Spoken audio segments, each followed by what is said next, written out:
Magandang araw po sa inyo at sa lahat ng inyong mga tagapakinig. Ako po si Arturo, 59 na taong gulang na ngayon. At ang ikikwento ko po sa inyo ay totoong karanasan ko sa taong 1996 sa edad kong 30 dito sa lugar namin sa Capiz. Noong mga panahong yun, simpleng tao lang ako. May maliit na bakuran, nag-aalaga ng baboy, nagtatanim ng gulay, at kasama ang asawa kong si Ana at ang anak naming si Lira. Katabi lang namin si Aling Dominga, byuda at halos parang ina na rin ang turing namin. Tahimik lang ang baryo. Wala kang iisiping masama. Maliban na lang sa mga bulong-bulungan tungkol sa mga nilalang sa kakahuyan. Lalo na ang kwento ni Apong Kulas, ang matandang ermitanyo na halos hindi na lumalabas ng kanyang kubo sa gilid ng sapa.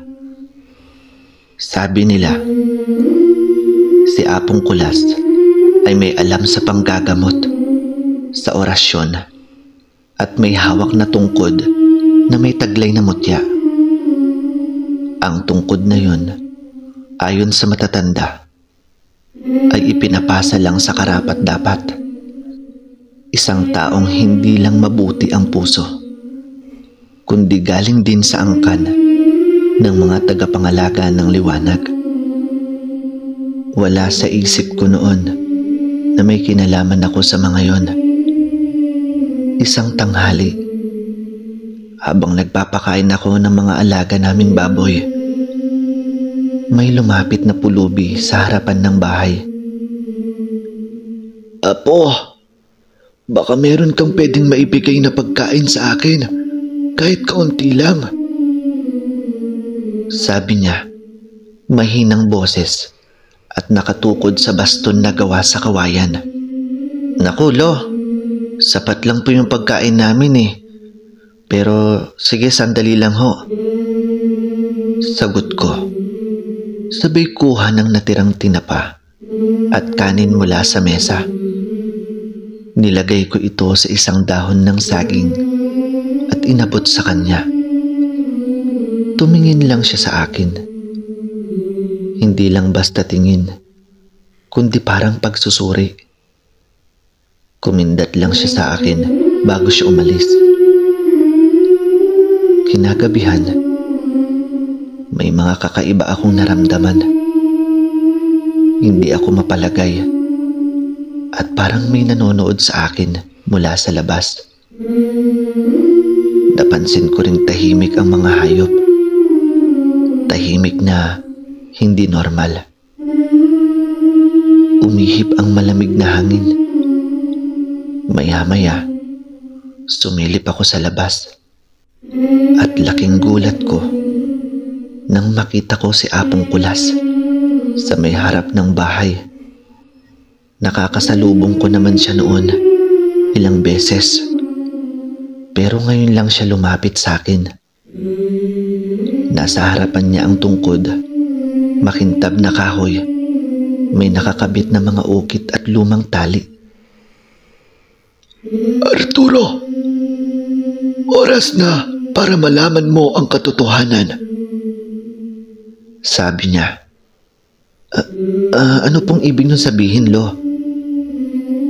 tanong ko. "Yun ay dahil ikaw na ang susunod na tagapangalaga.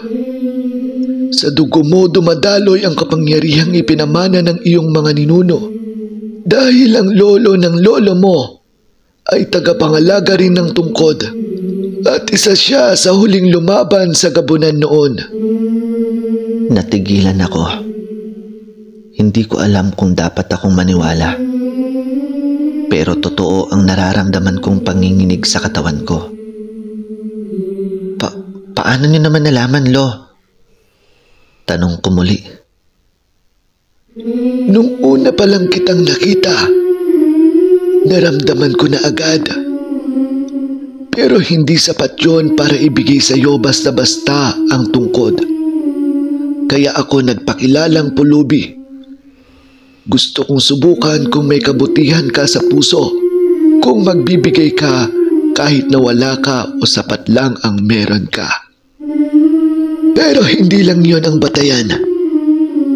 Bago kita tuluyang kilalaning bagong tagapagmana, kailangan mong harapin ang pangalawang pagsubok.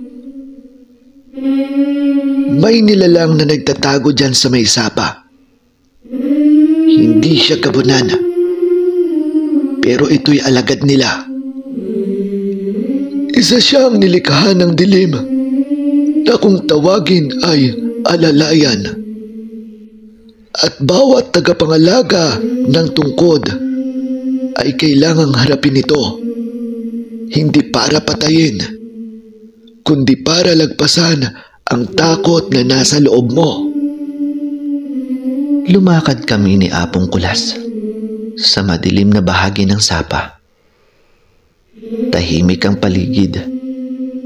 Tanging yabag ng aming mga paa at huni ng kuliglig ang naririnig. Pagdating sa may puno ng balete, biglang bumuka ang lupa.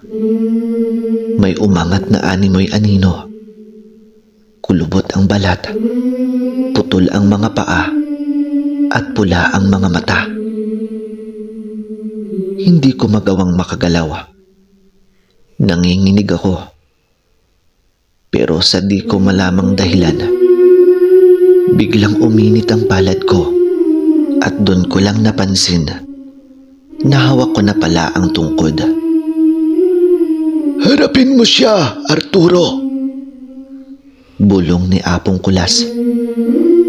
Maya-maya, humakbang ako papalapit.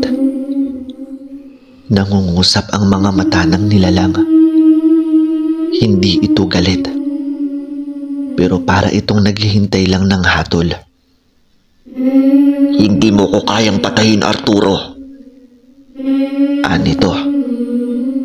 Sa halip na umatras ako, lumapit pa ako at tinusok ang tungkod sa lupa sa harap niya. Kumislap ang paligid at bigla siyang nagliyab at nawala. Parang usok na tinangay ng hangin. Paglingon ko, si Apong Kulas ay nakangiti sa akin. Ngayong nalagpasan mo na ang ikalawang pagsubok, ikaw na nga ang bagong tagapangalaga. Pero ito ang tatandaan mo, Arturo. Hindi ito kapangyarihan para maghari. Ito ay tungkulin para magligtas ngayong unti-unti nang bumabalik ang mga gabunan dito sa atin. Ikaw na ang aasahan ng mga taong bayan. Sa kalagitnaan ng aming pag-uusap, bigla kaming nakarinig ng kaluskos mula sa likod. Paglingon namin, nandoon si Aling Dominga, sugatan at nanginginig. Arturo anak, sinugod kami ng mga nilalang, mga aswang. Nakuha nila ang anak mo, si Lira. Hindi ako nakapagsalita. Para akong binuhusan ng malamig na tubig. Agad akong tumakbo pabalik sa bahay. Ngunit wala ang anak naming si Lira. Pero si Ana, umiiyak lang sa loob ng bahay.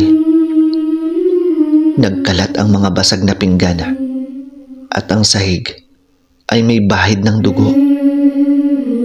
Kumunot ang noo ni Apong Kulas. Nagsisimula na sila. Hindi lang ito simpleng pagkuha ng tungkod, Arturo. Ang nais ng mga gabunan ay lipunin ang iyong lahi, ang huling nagtataglay ng dugo ng mga tagapangalaga. Napalunok ako sa mga oras na yon. Biglang humigpit ang hawak ko sa tungkod. Ngunit paano ko sila mahanap, Apo? Galit kong tanong. Kapag ipinikit mo ang mga mata mo at itinapat mo ang tungkod sa dibdib mo, Ipapakita sa iyo ng mutya ang daan. Pero mag-iingat ka. Dahil mahirap pumasok sa mundo nila. Dahil wala nang nakakalabas ng buhay doon. Tumango lang ako. Wala na akong ibang iniisip kundi si Ana. Sa pagkakataong ito, wala nang atrasan. Hindi ako ang humiling na mapili. Pero ngayon na napili na ako, lalabanan ko silang lahat. Nang ipikit ko ang aking mga mata at itinapat ang tungkod sa dibdib ko, naramdaman ko kaagad ang tibok ng puso ko. Mabilis, parang tambol ng digmaan. Uminit ang mutya sa loob ng tungkod. Biglang lumiwanag ito at sa loob ng aking isipan, may anyong liwanag na gumuguhit. Isang landas. Kumislap sa gitna ng dilim. Kita ko ang pamilyar na daan papunta sa bahagi ng kakahuyan kung saan matagal nang itinuturing ng mga taga-baryo na bawal tahakin paglagpas ng dilim. Ito ang gubat ng itim na alon. Maya-maya, pagdilat ko ng mata ko, naroon pa rin si Apong Kulas. Nakatingin siya sa akin. Seryoso ang muka. O Arturo, nakita mo ba? Tanong ni Apong Kulas. Tumango ako. Opo, Apong. Sa gubat ng itim na alon. Doon nila dinala si Lira. Sagot ko. Hindi ka pa maaaring tumuloy ng mag-isa dahil hindi pa sapat ang iyong kaalaman sa paggamit ng tungkod. Ngunit hindi rin ako pwedeng sumama. Mula ngayon, ito'y laban mo na. Ani ni Apong Kulas. Pero bakit? Hindi ka pwedeng sumama, Apong? Tanong ko muli. Ito ay dahil ang papel ko'y tapos na. Isa lamang akong tagapagpasa, hindi mandirigma. At hindi ko na kayang pumasok sa mundo nila. Ang lakas ko ay sa mundong ito na lamang. Pagpapaliwanag ni Apong Kulas. Hinawakan ko na mahigpit ang tungkod. Muli kong tinignan si Aling Dominga na noon ay nakaupo sa tabing bahay. May balot ang sugat ng braso at tila patuloy na nanginginig.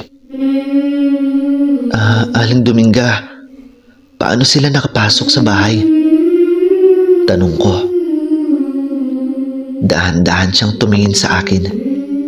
Bigla na lang silang lumitaw. Galing sa anino. Wala nga akong narinig na kaluskos. Isang saglit lang ay nandun na sila sa loob. Pinilit ko pang ang pigilan pero masyado silang mabilis at malakas. Maski si Ana sugatan din. Pero ang kinarga nila at tinangay ay si Lira. Napayukom ako.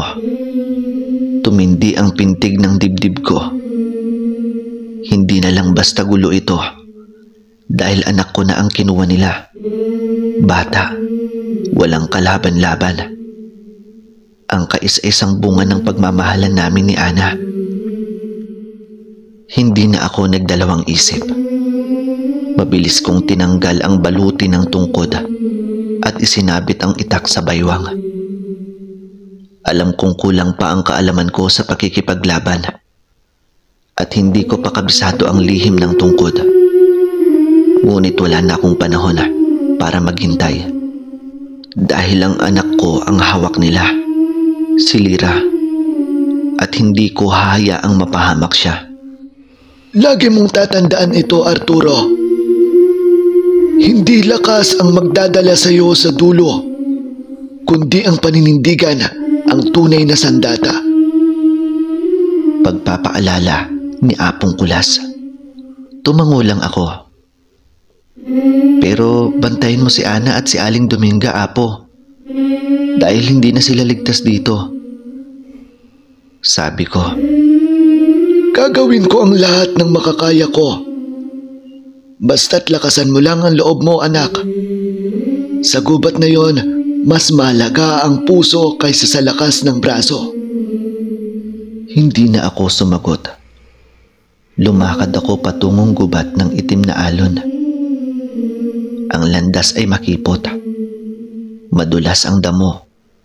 At parang nababalutan ng hangin na may lamang bulong.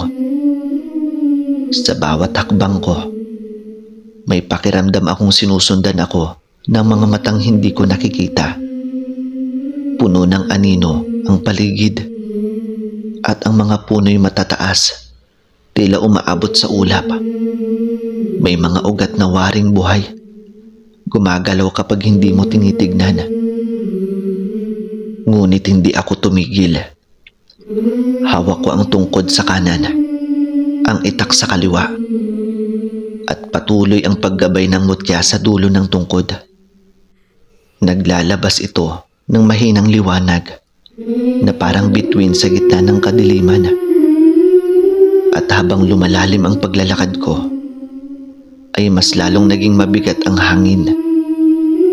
Parang may bumubulong sa tenga ko. Mga salitang hindi ko maintindihan, pero alam kong hindi sila galing sa mundo ng mga tao. Sa isang bahagi ng gubat, may nakita akong isang bato. Malaki, kulay itim, at may ukit na kakaiba na hindi ko mawari.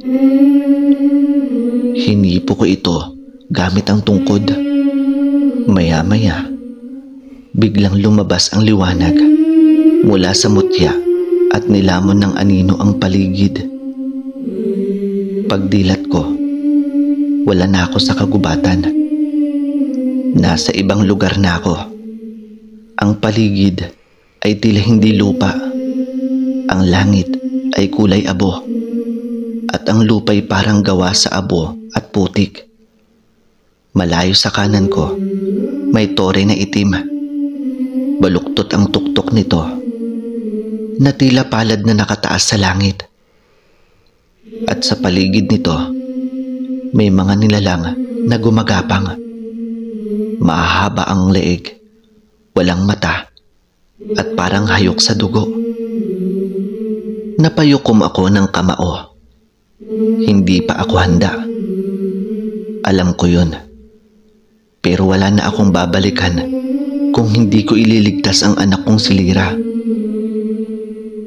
Naglakad ako paakyat sa direksyong tinuturo ng mutya.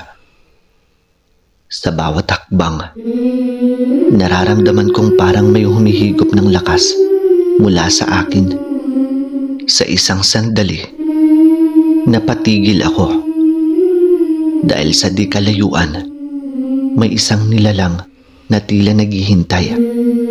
Malaki, maitim ang balat, at hawak ang isang kawayan na may mga kalansing ng buto.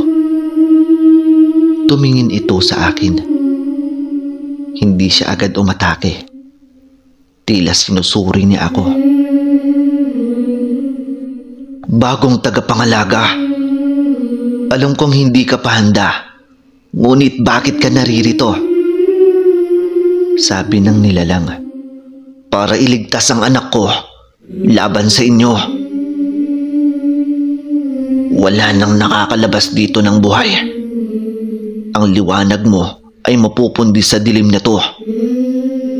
Sagot ng nilalang. Sa mga sandaling iyon, itinaas ko ang tungkod. Kung mapupundi man ang liwanag ko, sisiguraduhin kong may masusunog na kadiliman bago ako bumagsak. Pagkatapos kong sambitin iyon, biglang umungol ang nilalang at bigla na lang sumugod. Mabilis ang galaw niya. Hindi ko inaasahan. Maya-maya, itinaas ko ang tungkod at biglang may liwanag na umalpas mula sa dulo nito. Parang likido ng apoy. Bumalot ito sa hangin at tumama sa nilalang.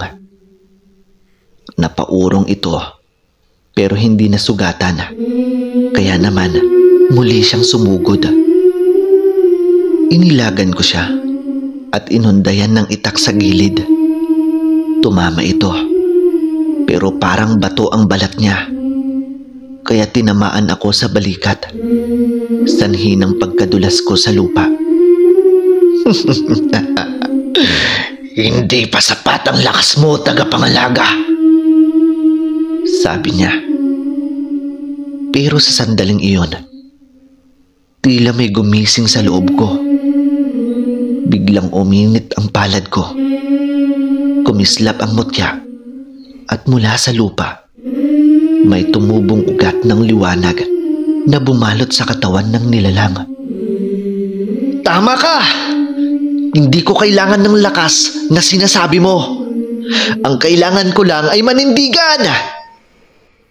Sumigaw ang nilalang at biglang nawala. Waring sinipsip ng lupa. Maya-maya, tumayo ako habang hingal na hingal at sugatan.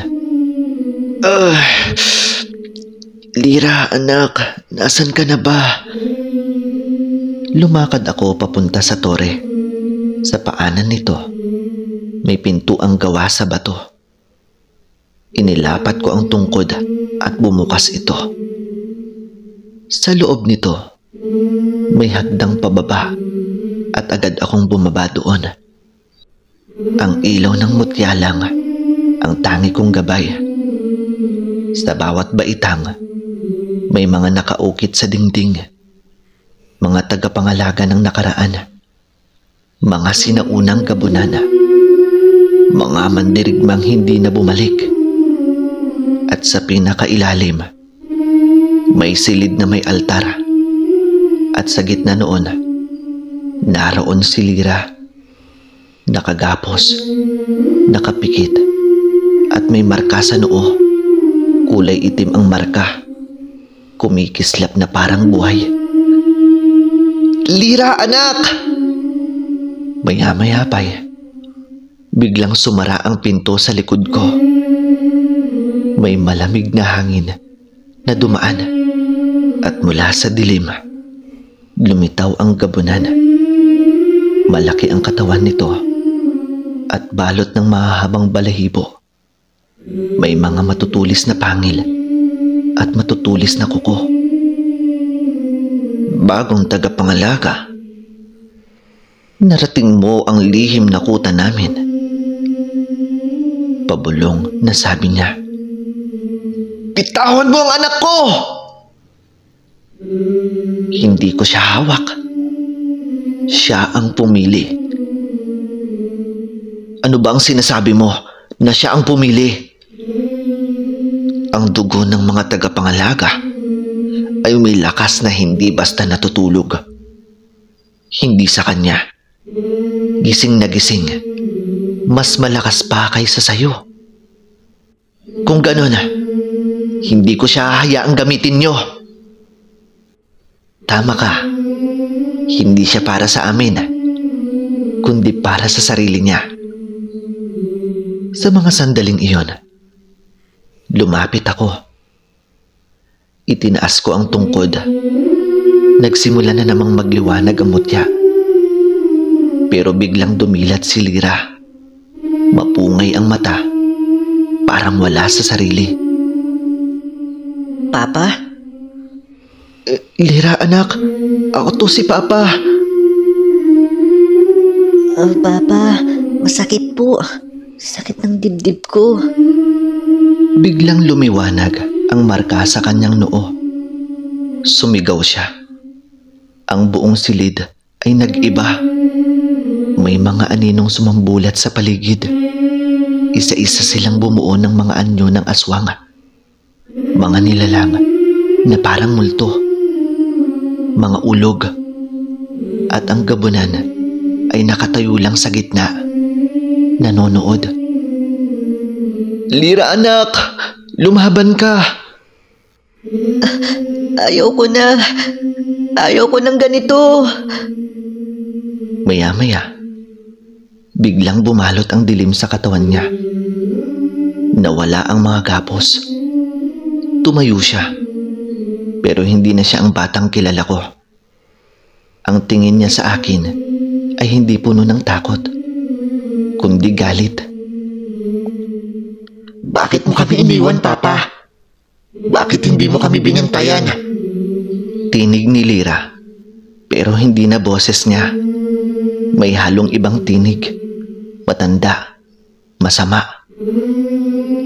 Lira anak, hindi ko kayo iniwan.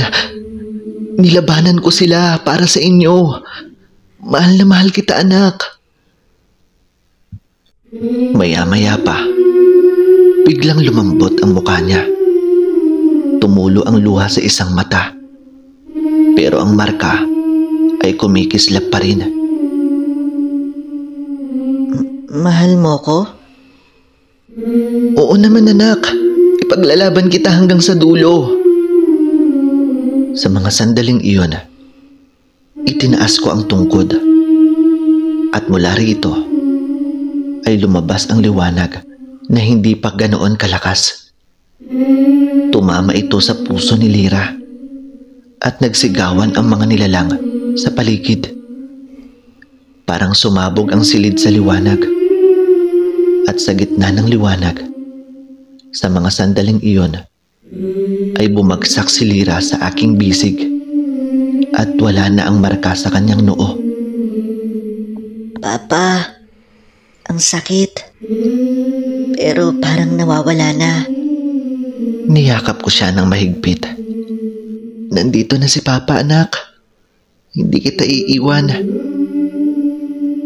Muling nagpakita ang gabunan. Hindi siya galit. Tahimik lang siyang nakatingin sa amin. Hindi pa tapos ang lahat, Arturo. Huwag kang makampante. Ang pagbabalik mo sa mundo mo ay magiging simula ng mas matinding digmaan.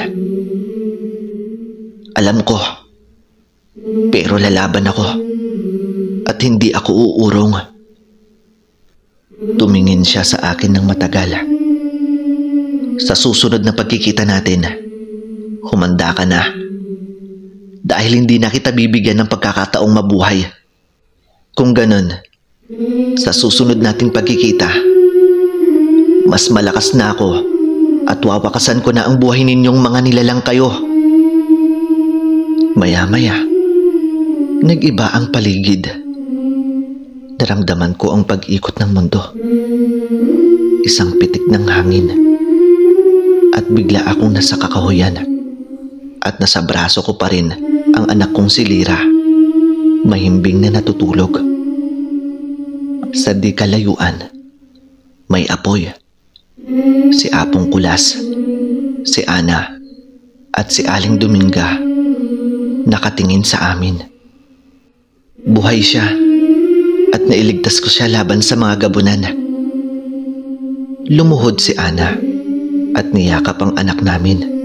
Umiyak siya sa pag-iyak na parang naipon sa mga gabi ng takot at pangamba. Tahimik lang si Apong Kulas.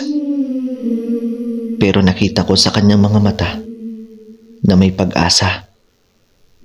Lumapit siya sa akin, marahan, at inilapit ang kamay niya sa balikat ko. Hindi pa man tapos ang digmaan, Arturo. Pero ang liwanag ay may bagong tagapagdala at may bagong tagapagmana rin kung darating ang panahon at ang oras. Tumingin ako sa anak kong si Lira. At sa puso ko, alam kong sa mundong to, may halimaw, may dilim, pero may liwanag ding hindi kailanman magpapatalo. Makalipas ang ilang araw, tila na numbalik ang katahimikan sa baryo. Pero alam kong panandalian lang ito. Habang ang anak kong si Lira ay unti-unting bumabalik sa normal. Ramdam kong hindi pa tapos ang laban hanggat hindi pa nawawakasan ang buhay ng mga nilalang na yun. Sa bawat pagdungaw ng araw, may balita ng mga alagang hayop ang nawawala. Mga hayop na tadtad ng kagat at mga nilalang na namamataang gumagala tuwing hating gabi. Hindi ako nagpakampante at sa tulong ni Apong Kulas ay araw-araw akong nagsasanay sa likod ng bahay. Gumawa kami ng lihim na silid doon at doon ako nagbabasa ng mga sinaunang orasyon. Pinag-aralan ko rin ang kahulugan ng mga ukit sa tungkod at pinalakas ko ang resistensya ko sa dilim.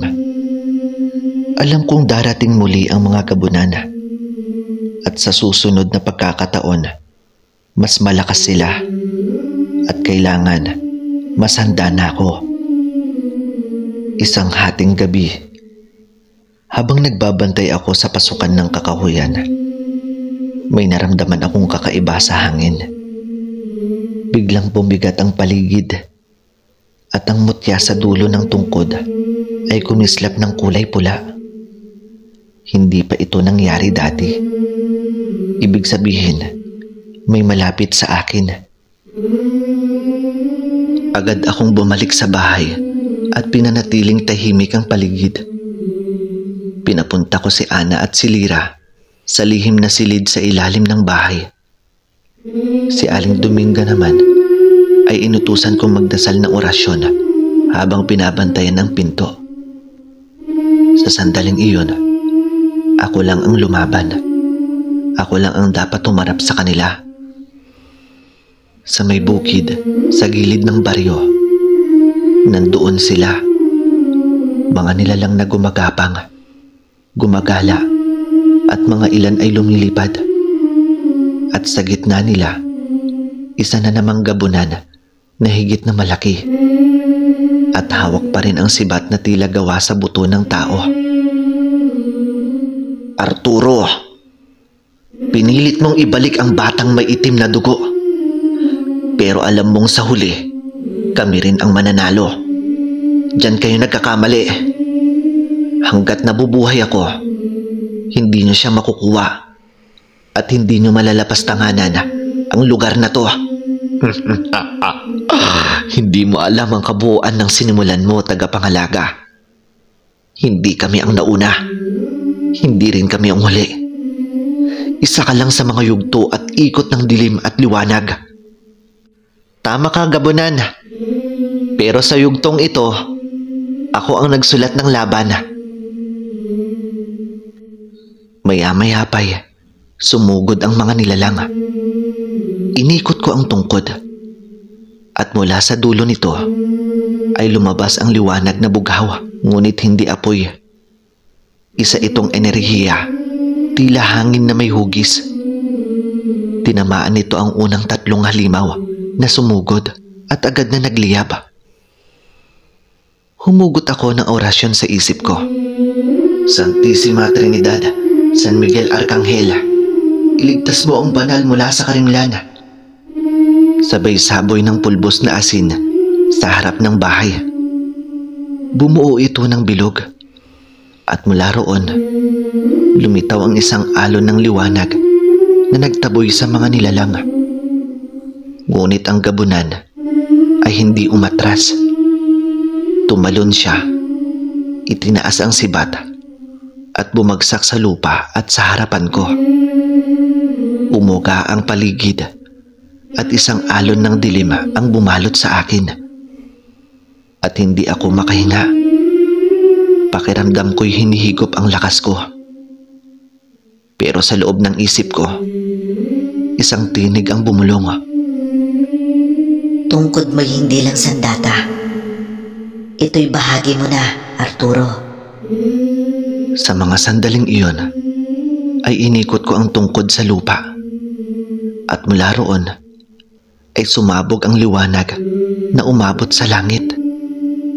Napaatras ang gabunan. At sa liwanag na yon, nakita ko sa mata niya ang pagkagulat. Hindi niya inasahan na ganun ang lakas na maaaring lumabas mula sa isang bagong tagapangalaga. Humakbang ako papalapit. Hindi matatapos ang digmaang ito hanggat hindi kayo tumitigil. At hanggat may panganib, lalaban ako. Hindi ka pa sapat, tagapangalaga. Sagot ng gabunan, sabay hagis ng sibat. Tinalbog ito ng liwanag mula sa tungkod. At sa isang iglap, naramdaman kong hindi lang ako ang may hawak ng kapangyarihan ng tungkod. May iba pa. Para bang may presensyang gumagabay. At sa itaas ng burol, nakita ko si Lira. Nakatingin at hawak-hawak ang isang maliit na kapiraso ng kahoy na may mutya rin sa dulo. Lira anak, bet nandito ka? Bumalik ka sa loob ng silid. Hindi na ako mahina, Papa. At ako na ang tagapagmana ng liwanag. Tumindig ang gabunan. Kung ganon, simulan na natin ang digmaan. Sumugod muli ang mga nilalang. Ngunit ngayon, dalawa na kaming lumalaban. Habang nakikipaglaban kami ni Lira laban sa mga nilalang, sa likod ng isip ko'y alam kong ito'y umpisa pa lang. Umpisa ng mas malaking digmaan. At sa puso ko, may apoy na hindi kailanman mamamatay. Dahil ako ang bagong tagapangalaga ng liwanag at ang ama ng susunod na tagapagmana. Ngunit isang tanong ang bumabagabag sa akin habang pinagmamasdan ko si Lira na lumalaban gamit ang kapirasong kahoy na may mutya sa dulo. Saan nanggaling ang kapangyarihan niya? Bakit may liwanag din siyang hawak? Matagal ko na ring alam na may dugo ng liwanag si Lira. Na mula pa lamang sa pagkabata, may mga pagkakataon na tila may gabi siyang hindi natin nakikita. Ngunit ang nakita ko nitong gabi ay higit pa sa ordinaryong kababalaghan. Meron siyang lakas na tila sinanay mula sa loob niya. Sa isang sulyap ko kay Apong Kulas na nakatayo sa malayo at nagbabantay, bahagyang tumango siya. Doon ko napagtanto, matagal na pala nilang alam. Si Lira ay isinilang sa panahon ng pag-ikot ng anino at liwanag. At ang mutya na nasa kapirasong kahoy na hawak niya ay isang piraso mula sa mismong puno na pinagmulan ng tungkod ko. At ang mutya na nasa kapirasong kahoy na hawak niya ay isang piraso mula sa mismong puno na pinagmulan ng tungkod ko. Isang sinaunang kahoy na ayon kay Apong Kulas ay nagmula sa gitna ng bato ng liwanag sa puso ng gubat ng itim na alon. Hindi aksidente ang lahat. Si Lira ay hindi lamang anak ko. Isa siyang tagapagmana. Isang susunod na tagapangalaga. Hindi dahil anak ko siya, kundi dahil sa tadhana. Ngunit sa gitna ng ingay ng labanan, hindi pa rin ako mapakali. Alam kong malakas si Lira, pero masyado pa siyang bata para sa ganitong klase ng panganib. Kaya nilapitan ko siya habang pinapalipad niya ang liwanag mula sa kahoy na hawak niya. Lira anak, utang na loob. Bumalik ka na sa silid. Hindi ligtas dito. Kaya ko nang makipaglaban. At hindi mo na kailangang ilagay ang sarili mo sa panganib anak. Wika ko habang pinapawi ang isa sa mga nilalang sa pamamagitan ng bughaw na enerhiya mula sa tungkod. Ayoko, Papa. Kaya ko to. Hindi mo na ako kailangang protektahan. Sagot ni Lira habang nangingislap ang mga mata sa galit at tapang. Napalingon si Lira kay Apong Kulas na nasa di kalayuan at sumenyas ako. Sa isang iglap, lumapit si Apong Kulas sa likuran ni Lira at marahang hinawakan ang balikat niya. Halika na, Apo. May panahon ka rin, pero hindi pa ito ang tamang oras. Muling lumingon si Lira sa akin. Puno ng alinlangan ang mga mata. Ngunit sa huli, tumango siya. Pero bago siya pumasok sa lilim ng kagubatan kasama si Apong Kulas, Muli siyang tumingin. Babalik ako, Papa. Kung kailangan mo ako. Narito lang po ako.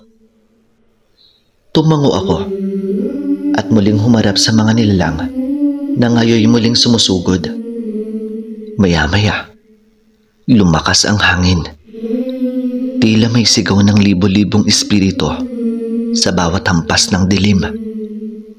Pinaikot ko ang tungkod at nagpakawala ng pulbos ng asin sa harapan ko.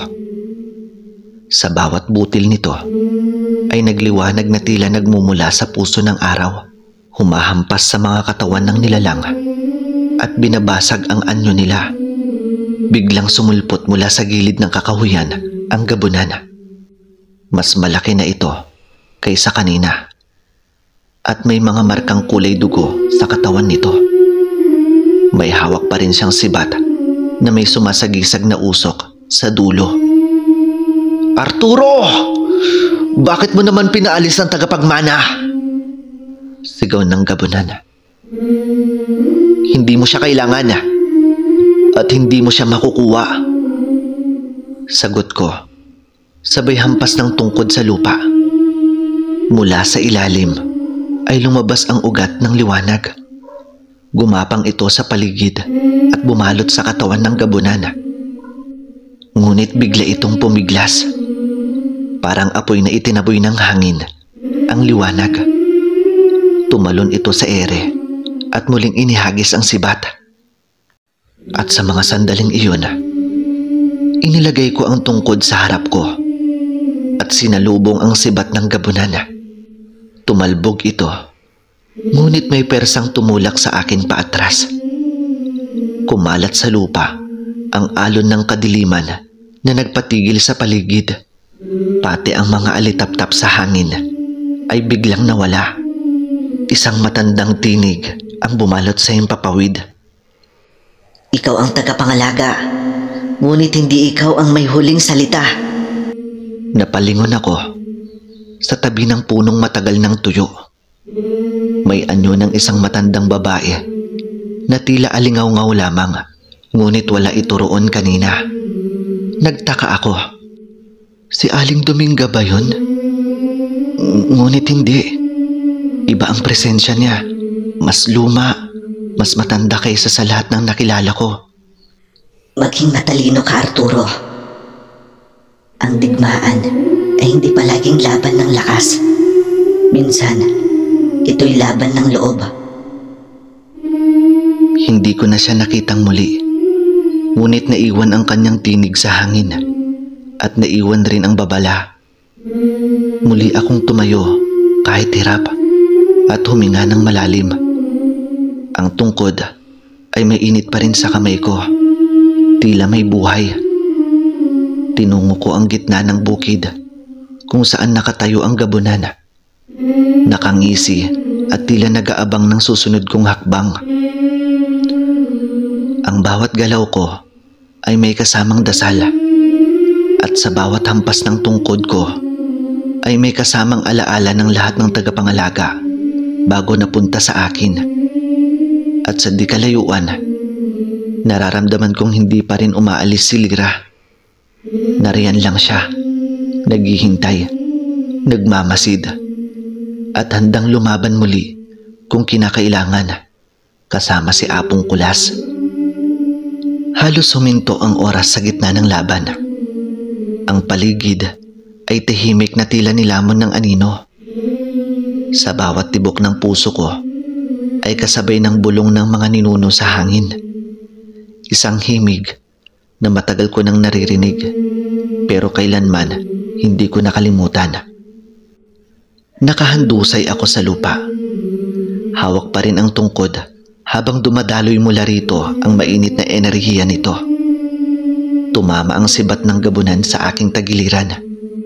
At bagamat hindi ito mortal, sapat ito upang mapaluhod ako.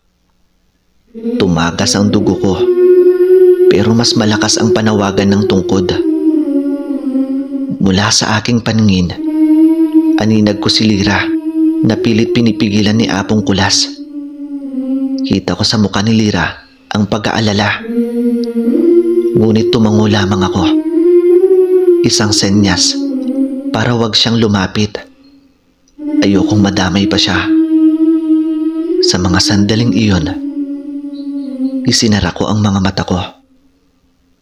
Sa likod ng talukap nito ay may sumilip na liwanag. Mga alaala ng bawat tagapangalaga bago ako. Mga tinig na humuhugot ng lakas mula sa kalangitan at kailaliman. Naroon si Amang Pedro, si Lola Inta, si Mang Sulaiman. Mga pangalang matagal nang yumao, ngunit ngayon ay muling naririto. Hindi ka nag-iisa sa labang ito, Arturo. Ang liwanag ng tungkod ay hindi lang sa katawan nananahan, kundi sa loob ng puso. Bulong na tinig ni Mang Sulaiman. Sa mga sandaling iyon, naramdaman ko ang liwanag na bumalot sa buong katawan ko. Mula sa ugat ng aking mga daliri hanggang sa pinakapusod ng aking kaluluwa. Dumaloy ang enerhiya na parang ilog na dumaan sa tuyong lupain. Buling tumindig ang katawan ko. Mas matatag, mas mabigat ang hakbang, ngunit puno ng lakas. Sa harapan ko, ang gabunan ay tila hindi nagulat. Ngisi pa rin ang nasa mukha niya. Subalit ang mga matay bahagyang lumabo. Napansin niya ang pagbabagong iyon. Alam niyang hindi na ako ang Arturo kanina lang. Ako na ngayon ang kasaysayan ng mga tagapangalaga na bumangon muli sa panibagong anyo. Maya-maya pa'y muli siyang sumugod. Ang mga kuko'y tila bakal. Ang mga ngipin ay parang kutsilyong handang bumaon. Ngunit bago pa man siya makalapit, hinampas ko ang tungkod sa lupa. Muli sa gitna nito, lumabas ang mga hibla ng liwanag na tila sumisid sa ilalim ng lupa. At sa isang iglap, ay sumabog pataas na parang haligi ng apoy. Tinamaan ang gabunan sa katawan at natilapon ito ng ilang metro palayo. Ngunit hindi ito sapat. Muling bumangon ang gabunan. At sa pagkakataong ito, ay napansin kong lumalim ang kulay ng balat nito. Tila hinihiram ang kadiliman mula sa paligid. Sa mga sandaling iyon, isang huni ang narinig ko mula sa langit. Ang ulap ay biglang bumigat. May bumuo ng sigwa, isang unos na hindi likha ng panahon, kundi ng sumpa. Ang liwanag mo ay lumalaban, Arturo. Ngunit hindi mo pa alam ang kabuuan ng gabunan. Bulong ng tinig. Ang matandang alingawngaw na nakita ko kanina, nasa hangin na naman ang kanyang boses. Hinawakan kong muli ang tungkod. Sa bawat hampas ko'y sinundan ito ng pag-usal ng mga sinaunang salita. Panalangin itinuro ng matatanda. Ang lupa ay umuga. Ang mga puno sa paligid ay tila nagising. At mula sa kanilang mga ugat ay lumabas ang mga tilamsik ng liwanag na humahampas sa katawan ng mga nilalang na kasama ng gabunan. Sa mga sandaling iyon, isa-isang nagsidatingan ang iba't ibang anyo ng mga nilalang. May hugis paniki, may kalahating tao't hayop, at may aninong walang mata. Ngunit sa bawat lapit nila, isang sigaw ng liwanag mula sa tungkod ang sumasalubong. Hindi nila kaya ang lakas ng pinagsama-samang alaala ng mga tagapangalaga. Ngunit hindi ako makapaniguro kung hanggang kailan ako mananatiling ganito kalakas. Ramdam ko ang unti-unting pagbigat ng katawan ko. Ang tama ng sibat ng gabunan ay nag-iwan ng lason sa loob ko. Hindi ito pangkaraniwan. Isa itong marka. Isang sumpang dahan-dahang kumakain sa liwanag. At mula sa likod ko, narinig ko ang yabag ni Apong Kulas.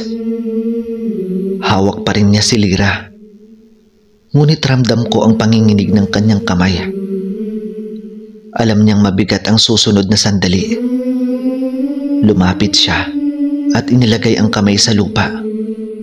May sinambit siya sa wikang matagal nang nalimutan ng mga tao. At mula roon, lumabas ang isang pabilog na tanglaw. Isang pananggalang sa paligid namin.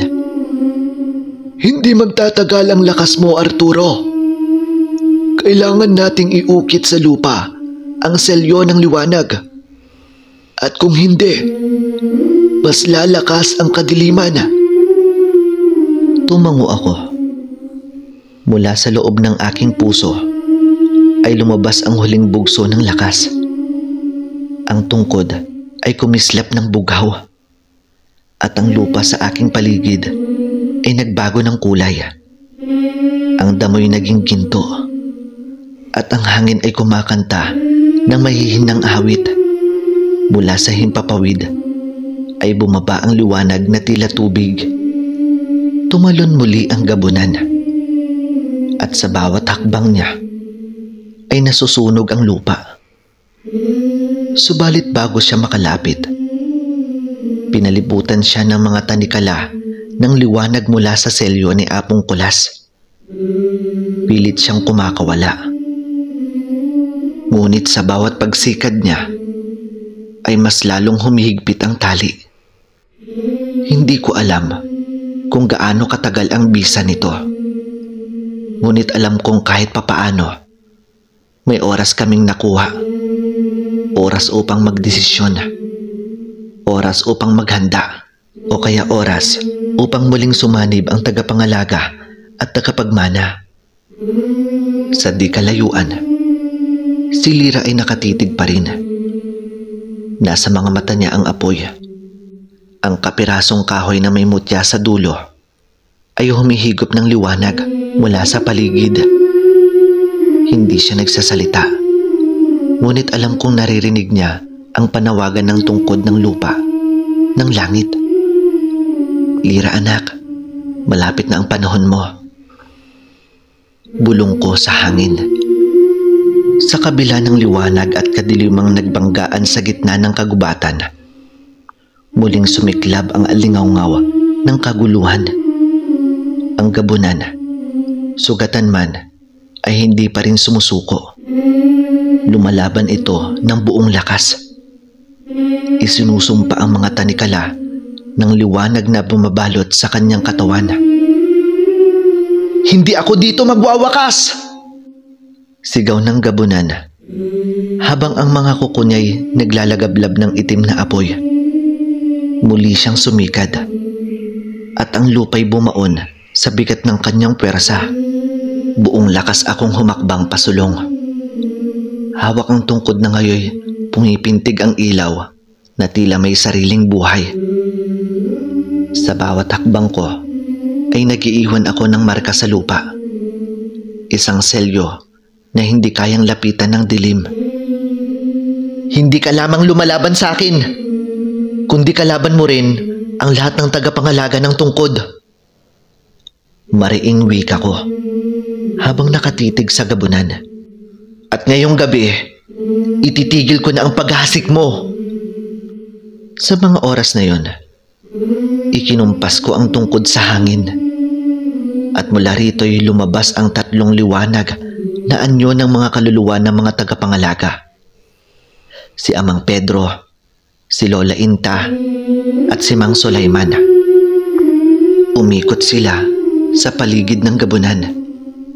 At sa kanilang pag-awit ay unti-unting nangihina ang nilalang. Para bang hinihigop mula sa kanya ang lahat ng lakas na kanyang tinapon. Ngunit sumigaw ang gabunan ng isang huling sigaw. Isang tinig na halos umabot sa langit. Niyanig nito ang kagubatan. At sa isang iglap ay lumabas sa kanyang katawan ang isang pulang liwanag. Isang matinding enerhiya ng punong galit at puot. Hindi ako mamamatay sa kamay mo, Arturo! Sigaw ng gabunan.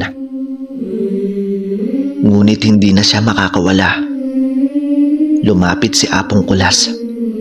Inilagay ang 2 palad sa lupa at sumigaw ng, Pusod ng liwanag! Isara mo ang daan ng gabi!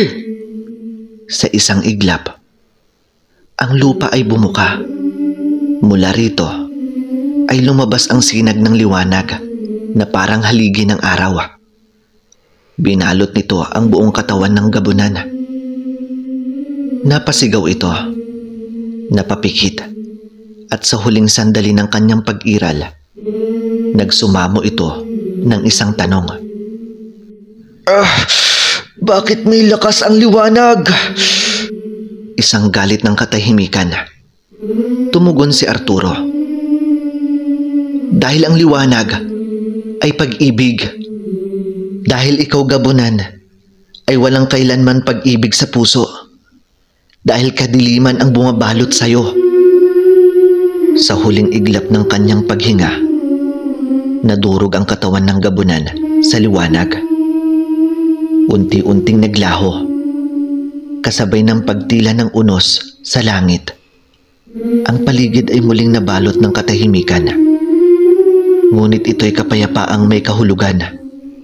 Sa mga sandaling natapos na ang laban, bumagsak ako sa lupa, hingal at pagod. Maya-maya pa, biglang lumapit si Lira.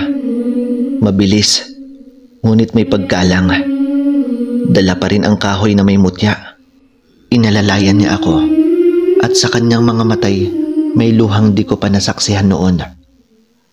Salamat, Ama. Wika ni Lira. Napangiti ako. Bagamat bahagya ng mahina ang katawan ko. Ang panahon mo, anak Lira, ay darating din. At kapag dumating yon, alam kong mas handa ka pa sa akin. Lumapit si Apong Kulas. Inabot ang kamay ko at pinatong ito sa lupa. Ang selyo ay nakaukit na. Ngunit hindi pa ito ang huling gabi ng kadiliman. Kailangan pa rin natin ng mga mata ng liwanag. Tumango ako at sa gitna ng malamig na simoy ng gabi, habang ang liwanag ay unti-unting bumabalik sa kagubatan, ay nararamdaman ko ang payapa at ang puso ko'y hindi lamang puno ng tagumpay, kundi ng pag-asa. Sa wakas, ang gabunan ay tuluyan ng napawi. Ngunit ang alaala na ito, ang aninong iniwan nito sa mundo, ay magsisilbing paalala sa lahat na hindi palaging panatag ang liwanag at kailangan itong bantayan.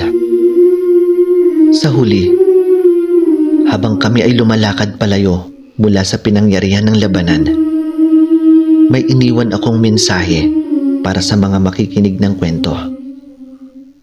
Ang liwanag ay hindi nakasukat sa lakas, kundi sa tibay ng puso. At ang tunay na tagapangalaga ay yung marunong magmahal kahit sa gitna ng dilim. At sa pagtatapos ng kwentong ito, isang pasasalamat mula sa akin. Salamat sa pakikinig, sa paniniwala, at sa paglalakbay na to. Hanggang sa susunod na kwento.